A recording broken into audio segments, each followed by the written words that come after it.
আমাদের কাছে বিশেষ বিশেষ দিন মানেই কানে ফুল গুজে লাল হলুদ শাড়ি পরে ঘুরে বেড়ানো নয়, বিশেষ দিন মানেই বিশেষ কিছু খাওয়া দাওয়া আর বিশেষ বিশেষ রান্না বান্না। তো আজকে যেহেতু একটা বিশেষ দিন, এই কারণে আজকে হচ্ছে বিফ ভুনা। অনেকে আছেন যে হাতে মেখেও রান্না করেন, আবার অনেকে আছেন ভুনা করে রান্না করেন। তো আজকে আমি মাংসটা ভুনা করেই রান্না করছি।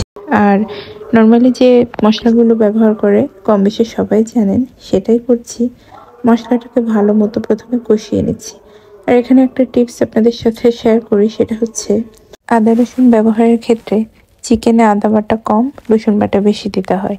আর মাটনে আদা বাটা বেশি, রসুন বাটা কম। আর বিফে আদা বাটা এবং রসুন বাটাটা সমান সমান দিতে হয়। যদি এই টিপসটা ফলো করেন তাহলে খাবারের টেস্ট কিন্তু বেড়ে যাবে বহুগুণ। আর এভাবে যদি কাঁচামরিচ একটু চিড়ে দিয়ে দেওয়া যায় তাহলে কিন্তু আলাদা একটা টেস্ট পাওয়া যায়, দারুণ একটা ফ্লেভারও যোগ হয়।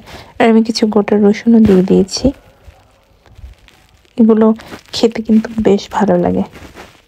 আর প্রথমে মাংসটা ভালো মতো কষিয়ে নিয়েছি।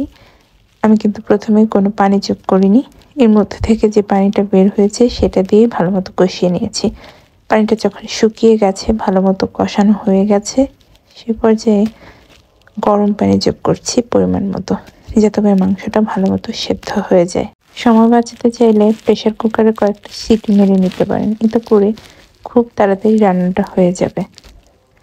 তো পরিমাণ মতো পানি যোগ করে আমি এটাকে আরও কিছু সময় ধরে রান্না করে নিয়েছি। মাংসটা চুলা থেকে নামিয়ে নেওয়ার কিছু সময় আগে ভেজে গুঁড়ো করে রাখা গরম মশলা গুঁড়া উপর দিয়ে ছড়িয়ে দিলাম, এতে করে দারুণ একটা ফ্লেভার যুক্ত হবে।